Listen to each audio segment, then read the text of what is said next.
Hi, everyone. It's the first episode of the Unscripted Files. I'm really, really happy that you're here. My name is Madelyn Cunningham. I am an unscripted development producer. My job is to find talent, create formats, create shows, and try to sell them.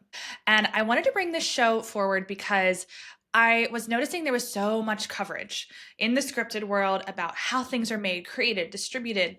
There's script writing podcasts, there's movie making podcasts.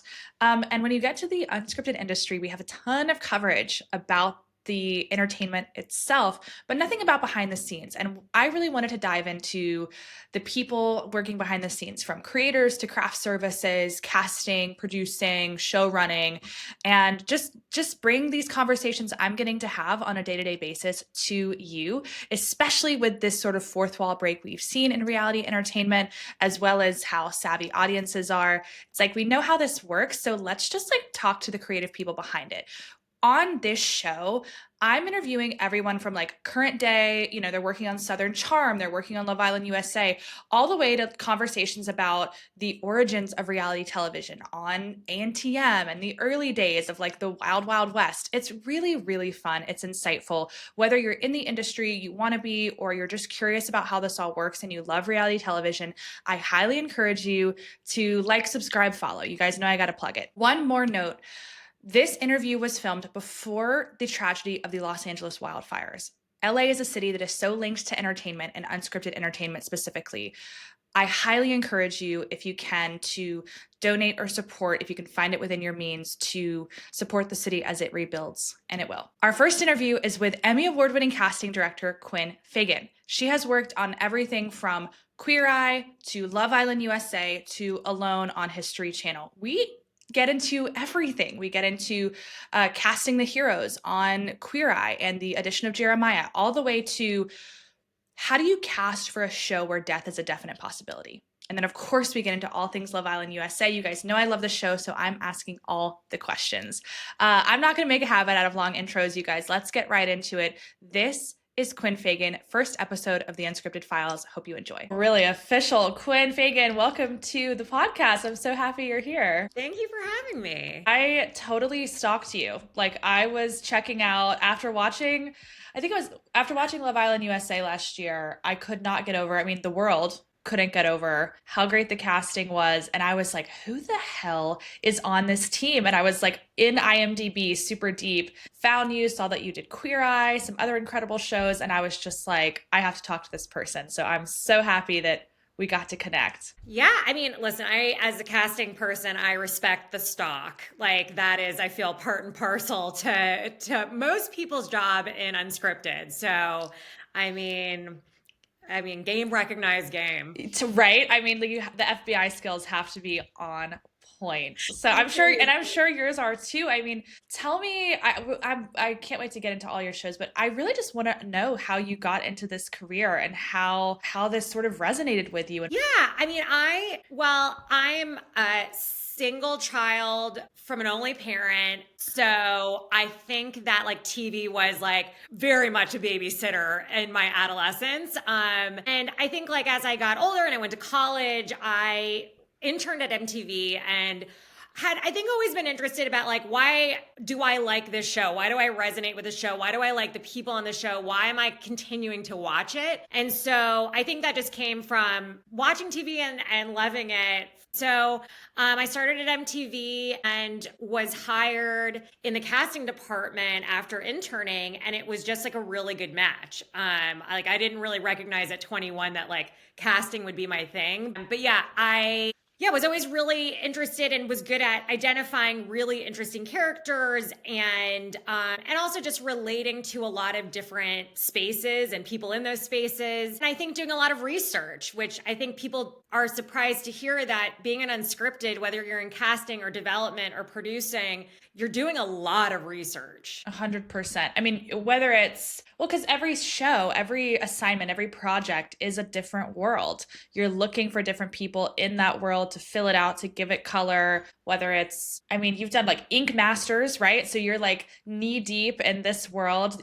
Then you're doing survivalist show with Alone, Queer Eye, which is like city to city, kind of go to different hubs, you're looking for different heroes, and then dating shows. And it's a ton of research that's involved, a lot of stalking, but also a lot of intuition, a lot of gut feeling. Was that something you just really felt like you had early on? So, yeah, I think that yes and no. I think that we all deal with a lot of imposter syndrome, and specifically as women in entertainment. But I think that I always did well with connecting with people and really relating with them. And I think that oftentimes unscripted gets a really bad rap in terms of, how we engage with talent. But I think that my process has always been really honest and really a place where I want people to trust me because I want this to be a positive experience. And you see that on camera. And I would say that a lot of the people that I've cast on series have become some of my closest friends because there really is organic chemistry there and you can meet people where they're at. So for instance, if you're doing a survival show, I live in a big city. I don't think I'd survive 3 hours outside in the wilderness, but and I don't always maybe agree with the way they see the world, but I think with any person, you can find some common connector. And I think that's really served all the shows that I've worked on. Yeah, absolutely. I mean, gosh, there has to be an enormous amount of empathy, I'm sure, involved in when you're looking. You said, you might not always align with these people, how they believe, how they live, whether it's a hero in Queer Eye or someone on Alone, whatever. But yeah, there's that sort of, how can I find a common ground here? Because we all have it. It exists. It's somewhere. And I think if you, as the casting director, can find that, then the audience can find that. And so they're right. Like that's absolutely. And I think Queer Eye is one of the hardest series I've ever worked on for a number of reasons. But I think that if you're in casting, and I think in television in general, but in unscripted, because you're dealing with real people and real lives and real families, but Queer Eye on an empathy scale has been one of the most challenging for me because everyone is so deserving. There's not a single person I've ever spoken to who wasn't just so deserving of acknowledgement and care and love. So, and then hearing some of these stories. I mean, I watched the finished show on Netflix and am hysterically crying. Right. And it's like, I know what's going to happen. But it's like, I think that inherently, that show has been really special because it came in a time and place where I think America really needed something to feel really good about and really positive about. I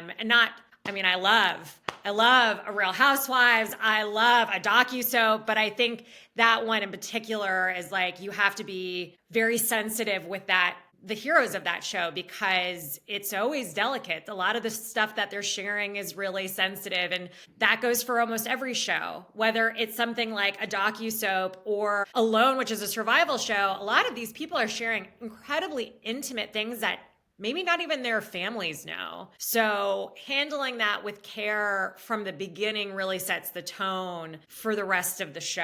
Absolutely. I mean, we can dive into Queer Eye. Ninth season just came out in Sin City, Vegas. What a fun this show has gone everywhere from, Georgia to the Midwest. I think Austin for a season, right? And now in Vegas. And so, 8 to 10 heroes a season and really focusing on that sort of holistic makeover for people, not just physical, but in their life and their confidence. How does that process go? Because I know that don't you submit, like people submit, they nominate, people for it essentially. And so you are the one who kind of receives those and are going through all of those nominations, right? Yeah. I mean, wow. How many do you think you get? Thousands. Wow. Thousands upon thousands. And it's a little overwhelming actually in terms of just seeing volume there, because we also on top of that do boots on the ground casting where, because that's the whole thing. When you think about early to mid 2000s and before that casting, we weren't using the internet as kind of our primary resource for casting. And you always always hear networks kind of wax poetic of like, oh, and then we found this person and he was just at this one shop. And I was part of the team that cast the host for Queer Eye as well. And we talked a lot about how they found the original host for the OG Queer Eye and that it was only boots on the ground. So we still try to have that play a part in our casting because it is true. Not everyone lives on the internet, and some of those just like really captivating, compelling people that you would never see, like we have found that way. And Texas was like a big one that way. And so was New Orleans. And so we did that in Las Vegas. But to circle back, we are, as you just said, we are looking at an outward transformation, but also like almost most importantly, what is the internal transformation, which I think is kind of the magic of Queer Eye, especially now, is like, it's not just your physical, and that's actually quite secondary to why you need this type of help and acknowledgement. And I think one of the biggest components people don't realize is timing. There's always this sense of like, they need the Fab Five's help now. It is urgent. Like, why? Because, we have lots of questions like, well, why couldn't they just do this whenever they want? And it's like, yeah, we have to think about, we've got 1 million boxes to tick in terms of that. So it's been one of the most rewarding shows I've ever worked on.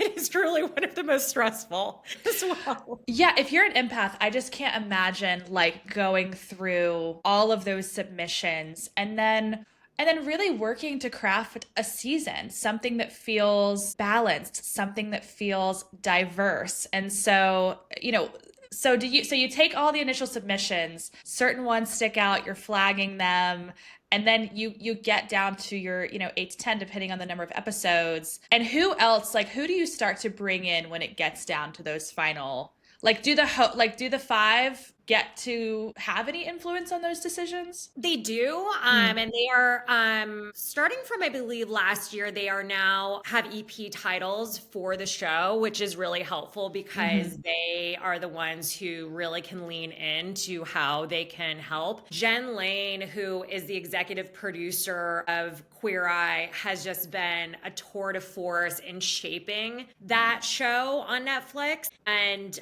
Scout Productions, who ideated the OG Queer Eye, is also the production company that we work with for this, and they have a big input. And obviously Netflix, our executives at Netflix have clear input, but we actually go through many rounds of, I think people don't realize how much kind of involved brainstorming goes into an episode of Queer Eye. And actually in every show that I've done, from Alone to Love Island, which is a whole nother stratosphere of really ideating, what are we seeing? How does this connect to X, Y, and Z?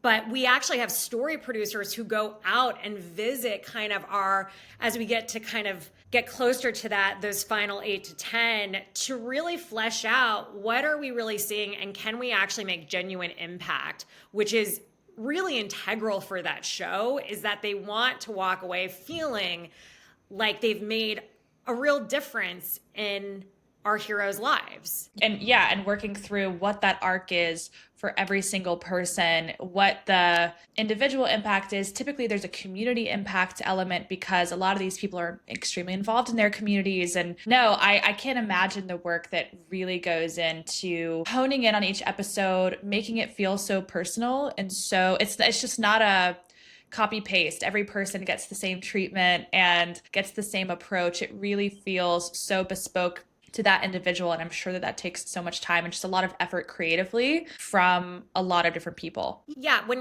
we're talking about locations for Queer Eye, that is part of how we cast as well. Is, are we telling a story of also where we are by the people we've cast?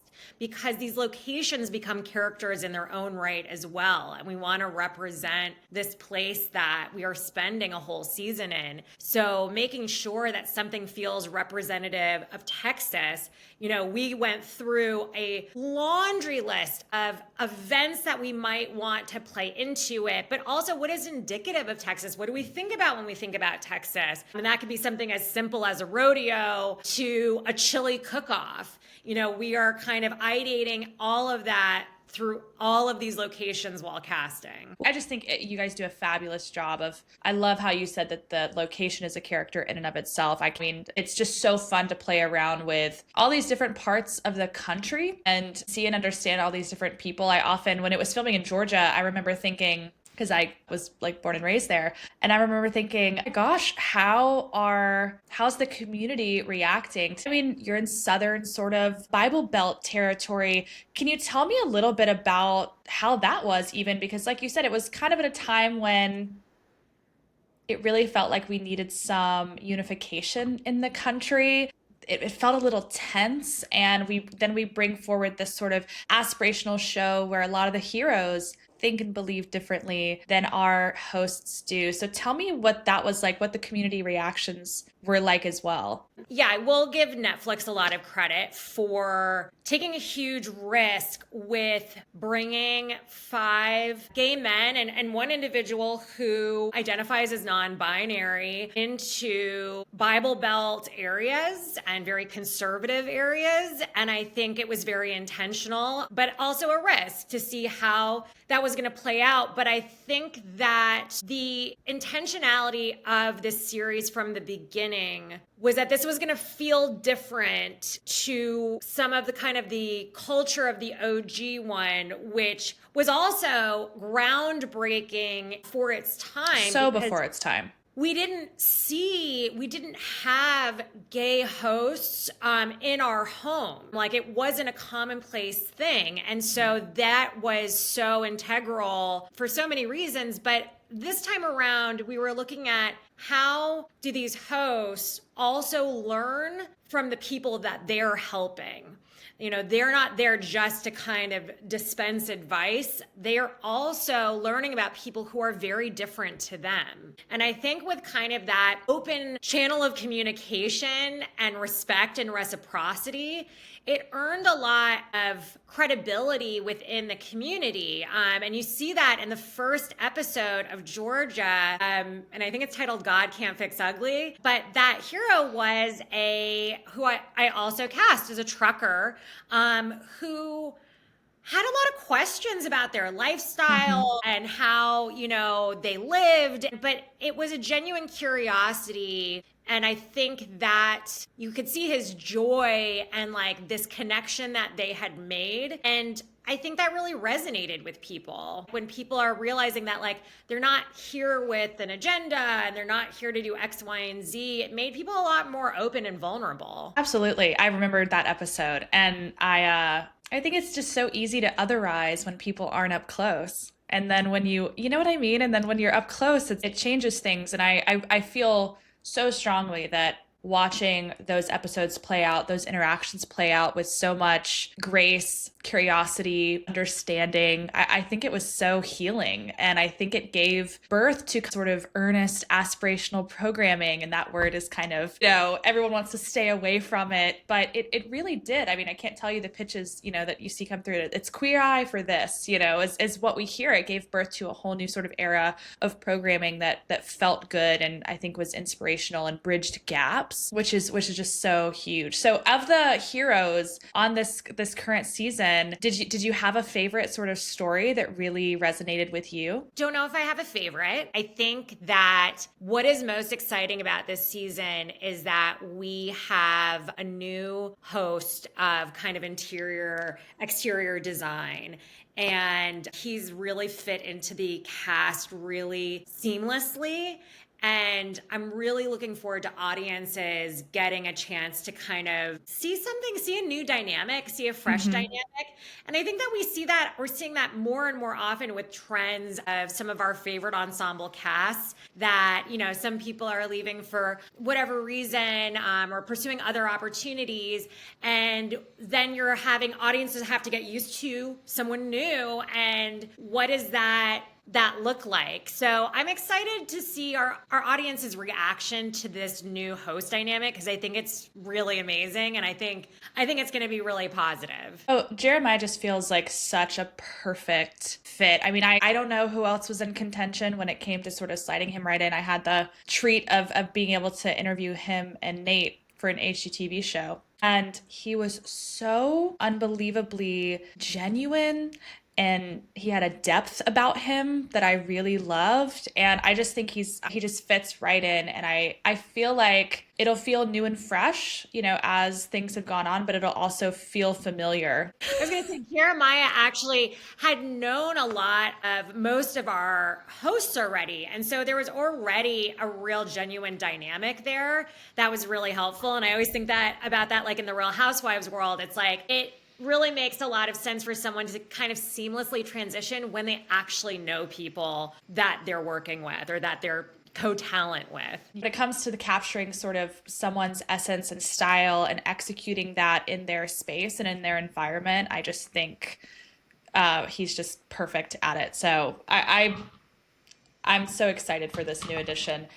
You work on Love Island as well, but you don't, I want to make sure I get this right. You don't cast the contestants, you work with the hosts, right? So Yeah. Ariana Madix, which was the best thing I've maybe ever seen in Love Island history, was your doing. We've got like Mara Higgins, who comes on to some of the after shows. So that obviously has been a hit forever, but this past summer hit record numbers, was #1 streaming for weeks on end, and was just so well executed. And if you just do a quick scroll through your Instagram, you can see how much fun you had on that set. So talk to me a little bit about your role with such a kind of iconic brand and how you work within that. Love Island, by far and away, is one of the largest, just massive unscripted television productions I've ever worked on. A machine. It's a machine. We are airing almost in real time. I mean, when you see the scale of a production like this, I worked in TV for 15 plus years. I had never seen the likes of it. It feels like you're on the set of a feature film. I can't take full credit or any credit for getting Ariana Madix on this show. I think that our executives at NBC Universal Peacock and our executives at ITV America have worked really closely and are seeing a lot of beautiful trends of how we can have some of our fan favorites from other big franchises play a part in our own shows and franchises. And I had worked with Ariana as a guest host on the show the season before. And if you've ever watched Vanderpump Rules or have ever heard an interview with Ariana Madix, she is obsessed with Love Island. It was an absolute perfect fit. And I think that this past season was very much like lightning in a bottle, where we were seeing Ariana Madix, who had just come off Dancing with the Stars and who was also very deeply invested in this show and knows everything about it, to this unbelievable cast where the casting team for Love Island is spending months and months and months. And the executive producers go through rounds and rounds and rounds because, yes, they must be good looking, but also what else are they bringing to the table? Can they self-generate story? Are they dynamic? Do they have a point of view? I mean, it's kind of asking a lot when you think that these people are 21 years old. You know, you have to think about when you were 21 years old, did you have all these opinions and point of views? So you're definitely looking for a lot of kind of it factor people who, you know, aren't just beautiful. Yeah, I mean, I started with Love Island UK, started watching USA actually only this past year because of Ariana. I was like, I am tuning in as a Vanderpump Rules stan, RIP. I know. I saw it yesterday. Heartbreaking news on that. End of an era.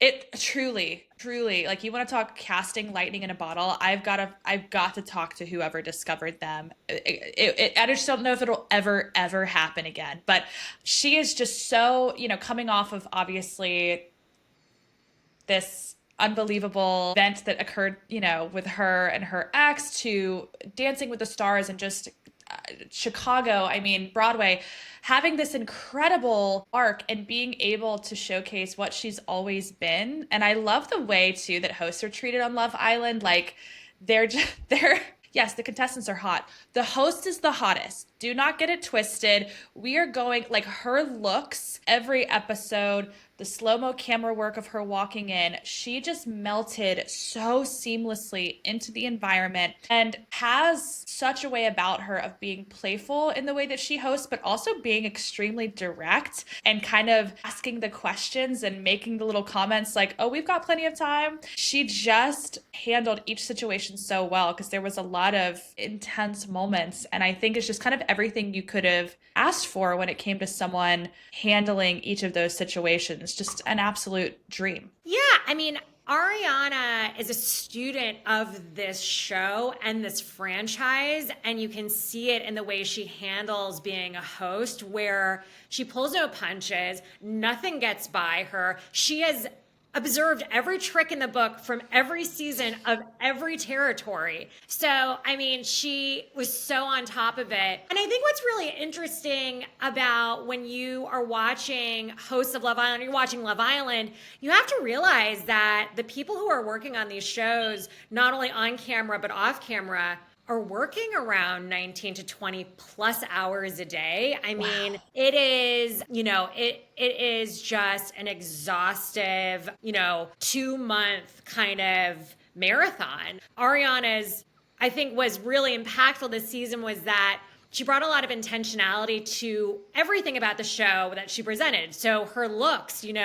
her and her stylist, Emily Men, who is a tour de force, really, they go in for weeks beforehand, ideating all the looks she's going to wear. Her hairstylist, her makeup artist, Carl Bembridge and Crystal Dawn, they flew from the UK, and just every look was just planned in minutia. So I think sometimes you don't realize how much creative force is behind something like just her look, which is not the headline of the show, but it's what everyone was talking about. I mean, they were just, if you are a lover of reality television or just hair and makeup or just Love Island, I mean, her looks week after week, because I was on TikTok, I was looking, everyone was doing recaps, everyone's talking about her looks, everyone's talking about how she handles things. What I couldn't believe was that clips from Vanderpump started circling around this time as well, just kind of like iconic sort of edits and montages of her.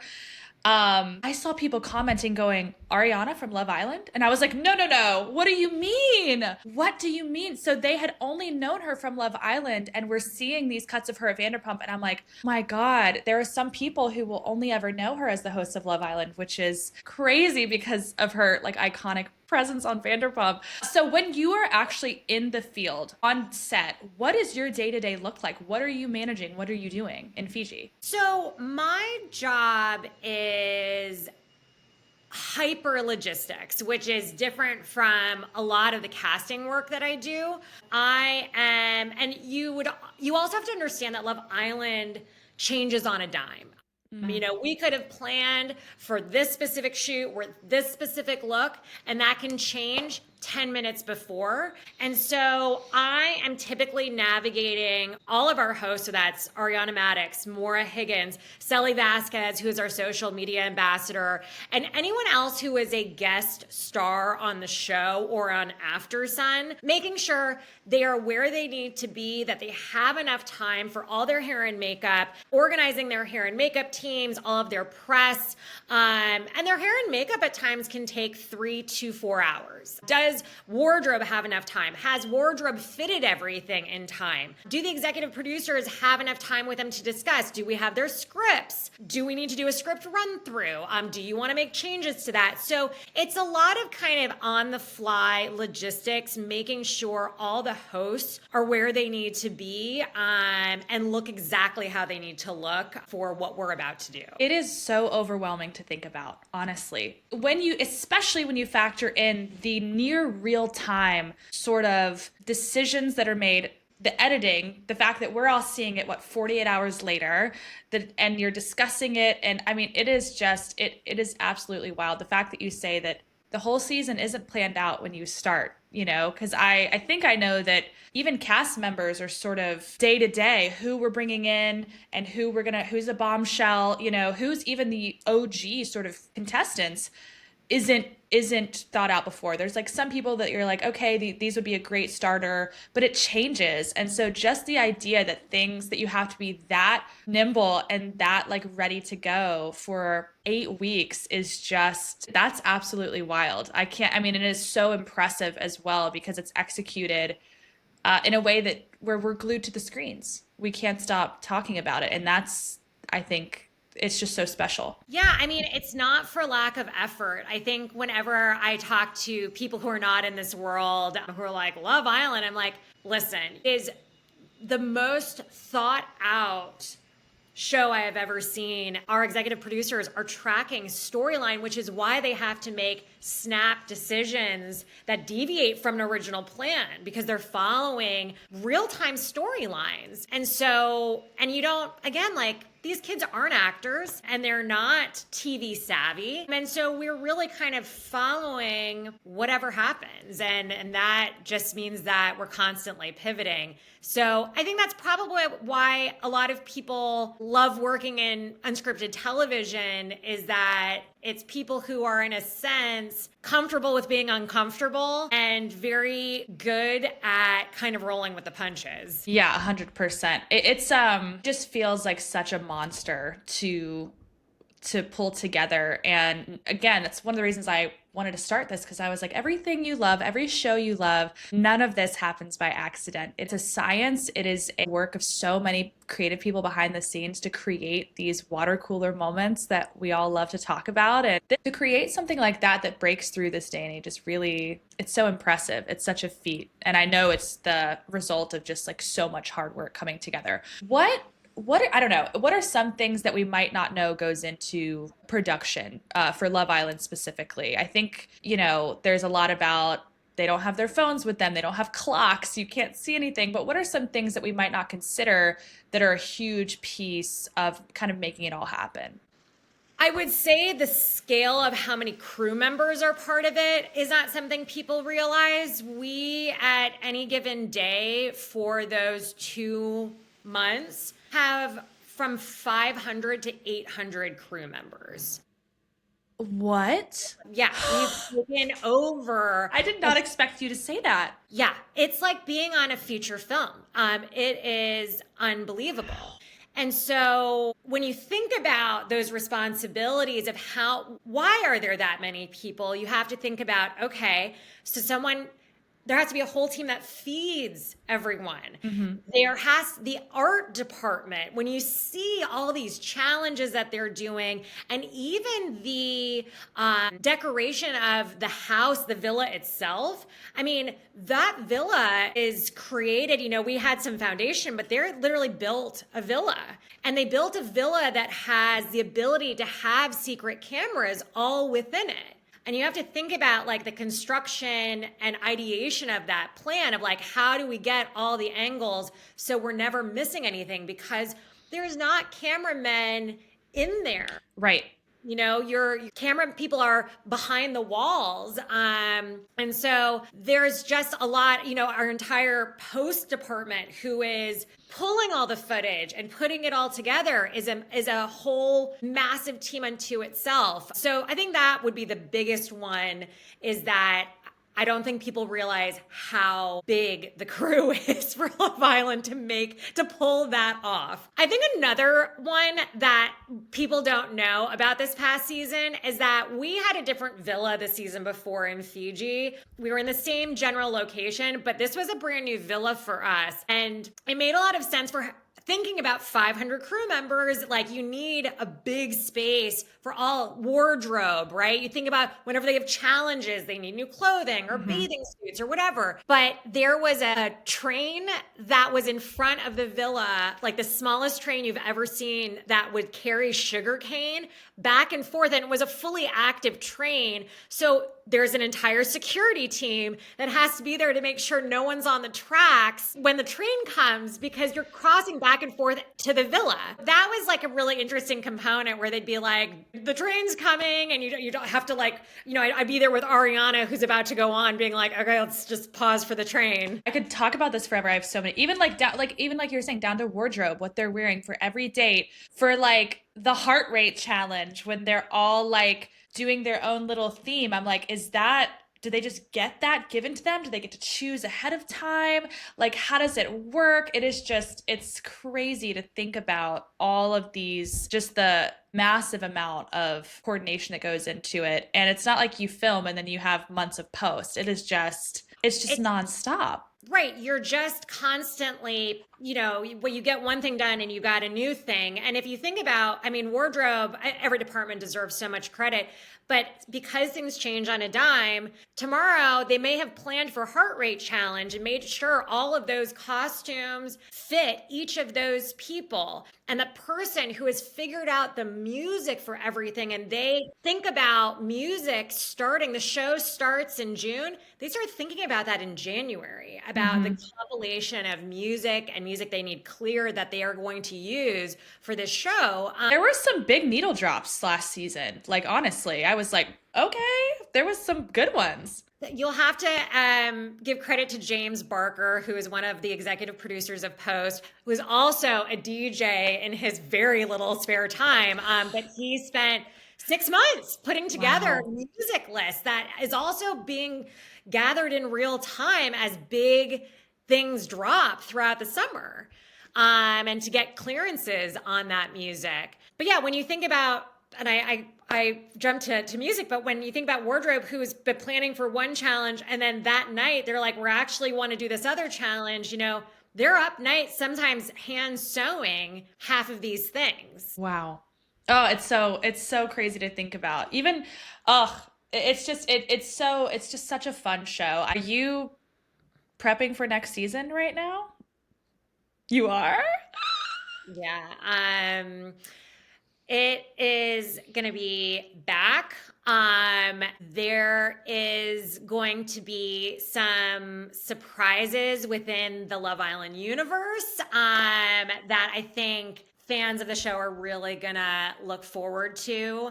So there's lots to come. And I think that we see that a lot now, right? It's like we want to expand these universes. Like you just said, people see Ariana as the host of Love Island, not realizing she was part of VPR. And then some people saw her on the Dancing with the Stars and then followed her from there. So I think a lot of networks are looking to see, how do we maximize our audiences that way? If they love someone, where do we see them on other shows? And you see Traitors, for instance, being really successful with that, or House of Villains being really successful with that model. And NBCU, luckily, I mean, God, they have Bravo celebrities. NBCU is so rich with talent from all of their shows.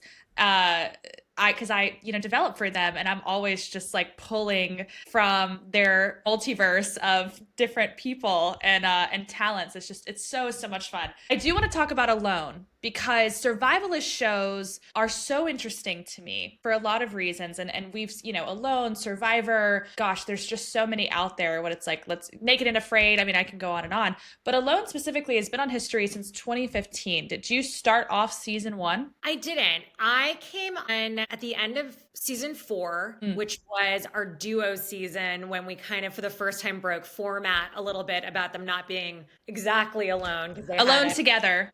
Alone together. So I started from there. But I mean, that show, I will say, is probably actually one of my favorites. Okay, tell me more.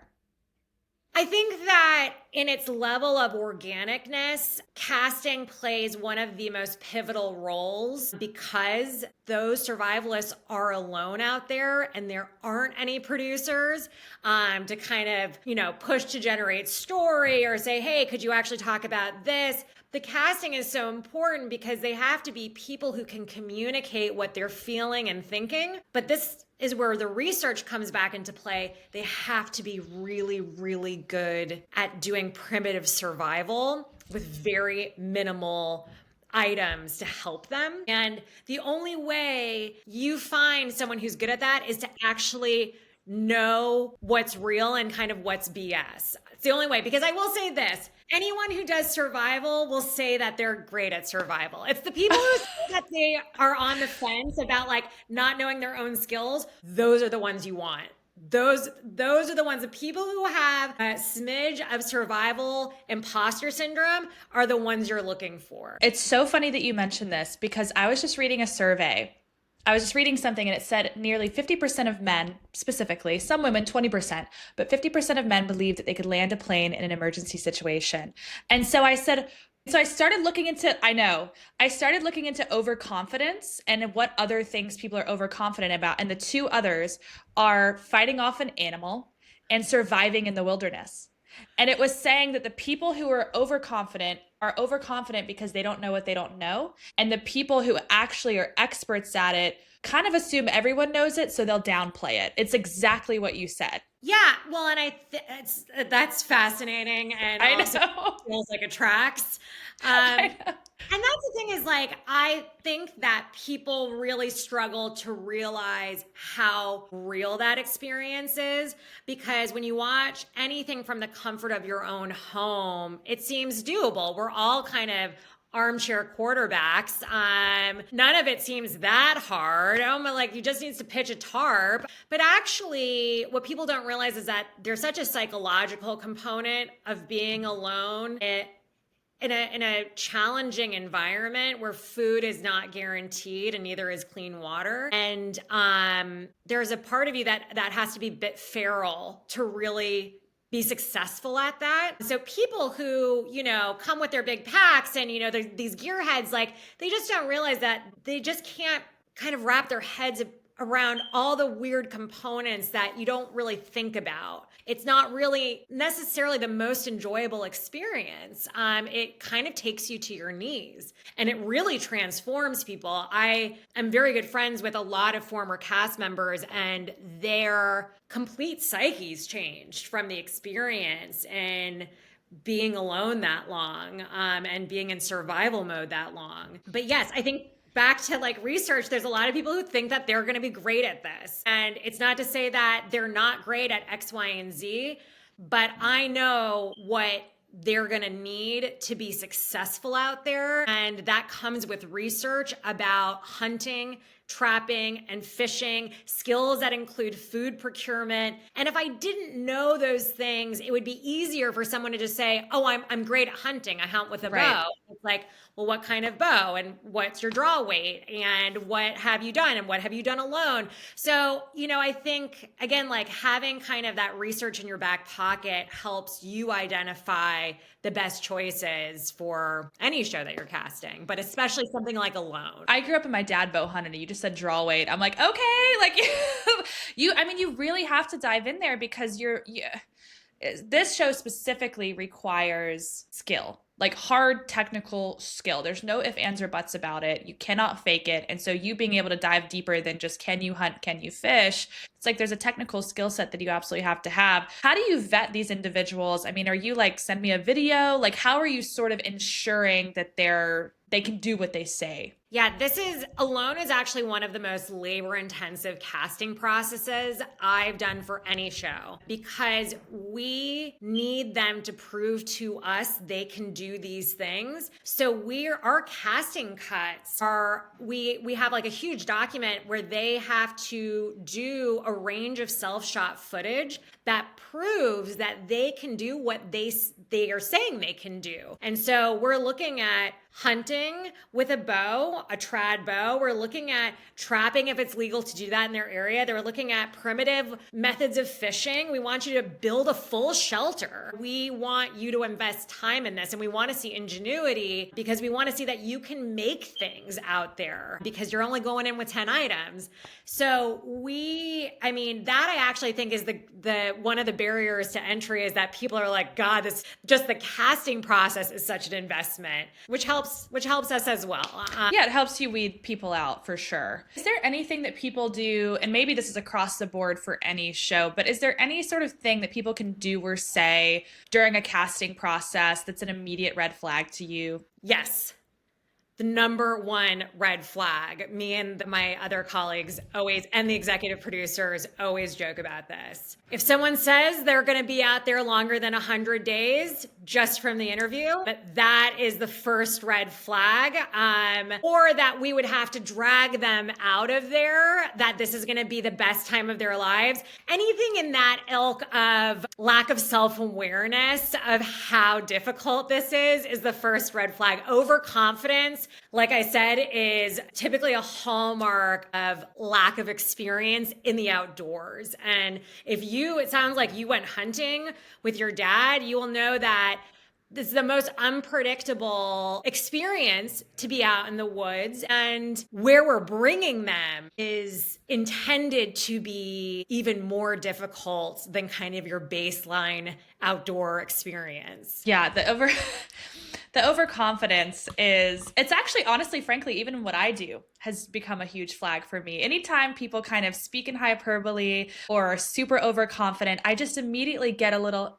I don't know, because it's like that saying of like, the loudest, the squeaky wheel kind of sort of thing. And so I kind of feel the same way. I think there's a big sort of question with these survivalist shows, frankly, about like how much actual intervention there is. So can you sort of address, these people are out completely alone, right? Self-filming their experiences.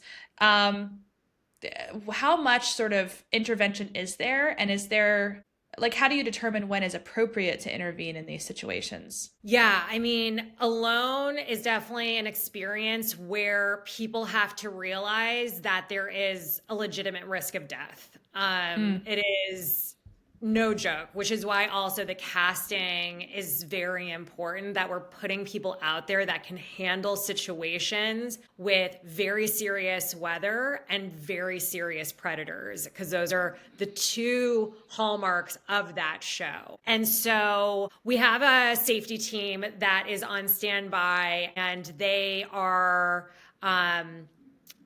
there only if an alone participant contacts them via Yellow Brick to say, I'm tapping out. And I would say even this, because our locations are have such serious weather, like anything with search and rescue, you have to make sure when you're doing search and rescue that you are not risking your life while trying to rescue someone.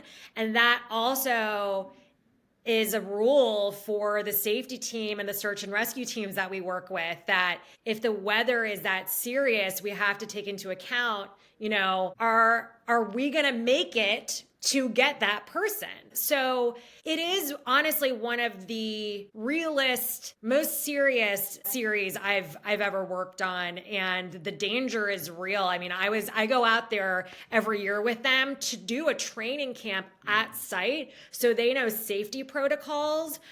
There's a method to the madness in all the things that we do to mitigate all these risks. But I mean, we've had wolves surround us. We've had grizzly bear right around the corner. I mean, it is, it's real. Yeah. Oh, I mean, so why, at the end of the day, you said you remain friends with some people who are on this show still, and they talk about this transformation. Is that why you feel like people want to go on this show? Or is it this innate desire to test themselves? Is that really at the root, you think, of sort of desiring this experience, just to test that sort of root human nature of survival? Like what are some of the things that you see when they go in, of what they're looking to get out of it, and then at the end sort of, how they're feeling? I think that most people in this world would say Alone is the Olympics of survival series. And I think that whenever I've asked people why they want to do this, that is the primary motivation, to really test themselves at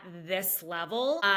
And I think what's helpful about it, because people would say, well, why don't you just go out and do this alone, is that a lot of these people have families. And so you're testing yourself with somewhat of a safety net, because we are there to make sure that, we are mitigating risk in your survival. And so I think there's something a little comforting in knowing there's a whole team out there who can support you. But as you get yourself to redline, And if you watch the show, you see people are at red line. I mean, they have been airlifted out. We've had people who've spent a long time at the hospital. So I think that people really want to see how far they can push themselves. And I think Alone kind of gives them that opportunity to kind of be able to do it in a relatively more safe way. Sure. I think it's human nature to seek out these things, really. I mean, I don't know. Skydiving, tattoos. Sometimes I go get Brazilian waxes just to see if I can. You know what I mean? Like, you're like, that's the worst of them. That's the worst thrill. It is. Honestly, I'm like, maybe half those contestants could never do it. It is, but sometimes I'm like, I can mind over matter. I can do this. And I think it's human nature really to just kind of see how far you can push it. And it's really an incredible thing. I really, I can't imagine. And the fact that you guys are still friends too speaks to the fact that it was a super challenging process, but ultimately positive. You know, these people aren't like, never speak to me again. Like you, and I love that you've retained friends from all of these, you know, different things that you've worked on. As we wrap up a little bit, I just love to know, like, from a casting perspective, like your Mount Rushmore of like the best cast shows that are not your own, where you're like, this was just chef's kiss. Ooh, I love that question. I mean, I will say this, I am a huge Bravo fan. And what I don't think people realize is that the kind of like, the more docu-soapy the series, the harder that was to cast, or the more extreme the series, like, you know, the people who have 20 kids or, you know, My 500-Pound Life, like those are incredibly difficult to cast. So I give that, like, those directors a lot of credit. This is such an old school one, but I have thought this forever. The original cast of Southern Charm is actually one of the best cast series I have ever seen. And I will tell you why. Because in the grand scheme of affluent docu-follow series, the level of access they had was unbelievable. Thomas Ravenel, his family has a whole bridge in Charleston. I mean, Catherine Whitney and his mother, who owns that giant mansion, Patricia. I mean, and I think what we saw from this was real wealth get real messy. And I think that's like a Bravo foundation, is wealth and messy. And that show in its first few seasons, I had never seen anything like it at both those levels. I agree with you 1,000,000%. It was just this, it was this insight into this Southern, wealthy, old money, just messy. And it was kind of before people, I don't know how to say this, it was before reality stars learned to filter. And it was just no holds barred and incredible. I agree with you 100%. I mean, it was not even like there was no filter, and they were literally having children with each other. I mean, It was.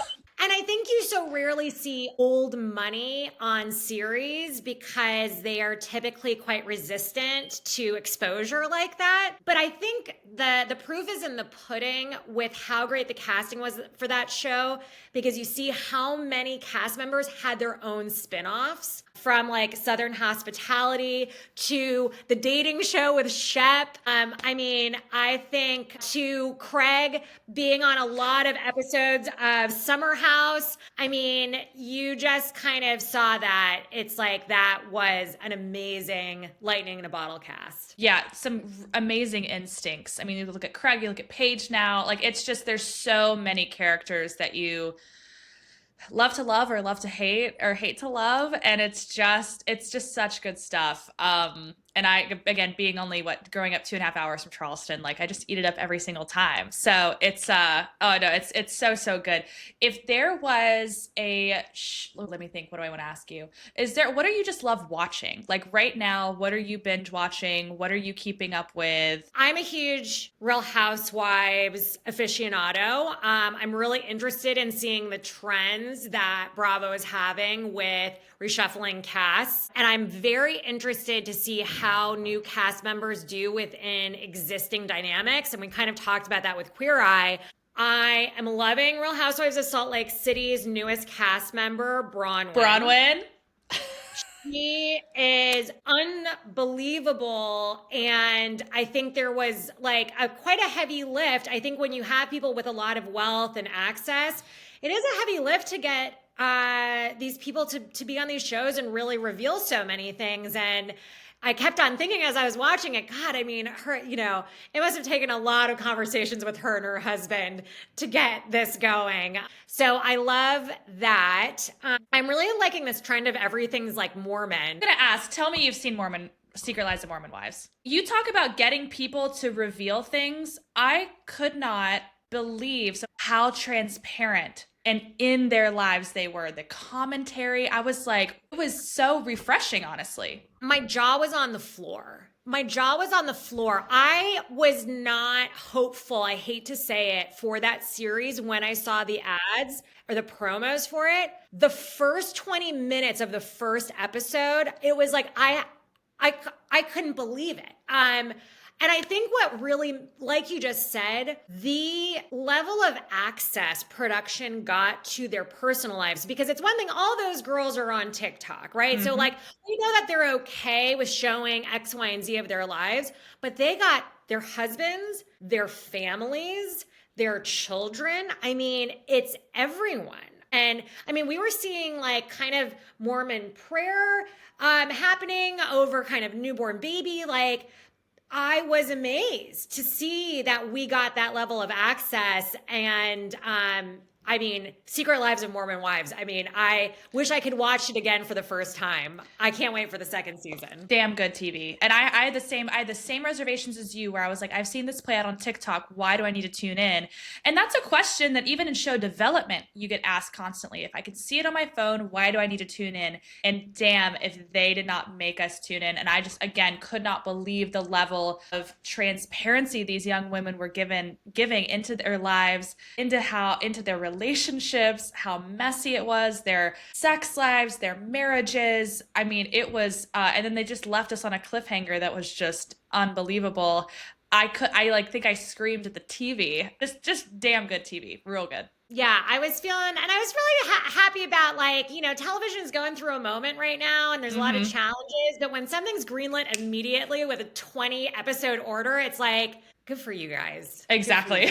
I love it so much. Oh, okay. Well, tell me a last question I will ask. Let's see. If there was one piece of advice you could give for someone out there who wanted to do what you do, who is like, I have such good instincts, I could get into casting, what would you tell them? I would tell them what I would tell anyone who's approached me, and I've had people DM me and communicate with me in all kind of different creative ways, is that it is creating that network. And so when you watch a television show and you see, I loved this show and I really am into casting, and you see that casting director, reach out to them. I just recently had someone DM me because she loved Love Island, and we talked about it and where she's at and what she can do to move forward. And as we staff up for Love Island, this is how people get opportunities in this community. It is a small one, and so I think that finding your community of television people is really important.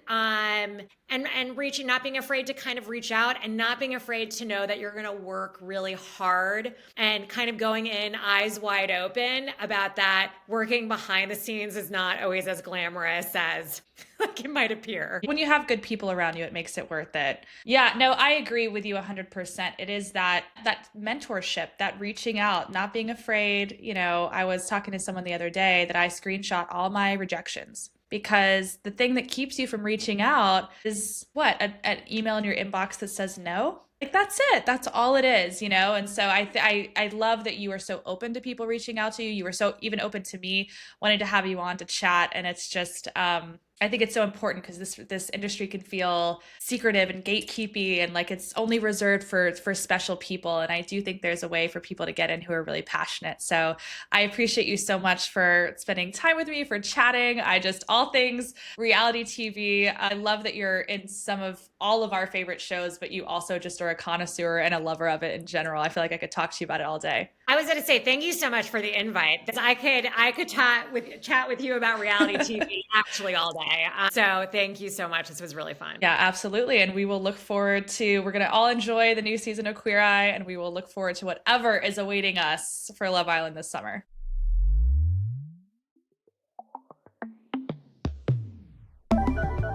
Oh my gosh, first episode and we are wrapped. Thank you so much for listening. If you enjoyed this podcast, again, please like, follow, subscribe, rate, review. This is our first episode, so every little bit counts. Guys, I'm telling you, the lineup of people and interviews and information and insights and tea that I have for you it's so good. So I'm so happy that you're here. Have a great rest of your weekend, and we will see you on the Unscripted Files next Friday. The Unscripted Files is brought to you by Good Gravity Entertainment. Thank you to producer Bonnie Adams, original music by composer William Wright, artwork by Lisa Schweikert, and photography by Reid Schick.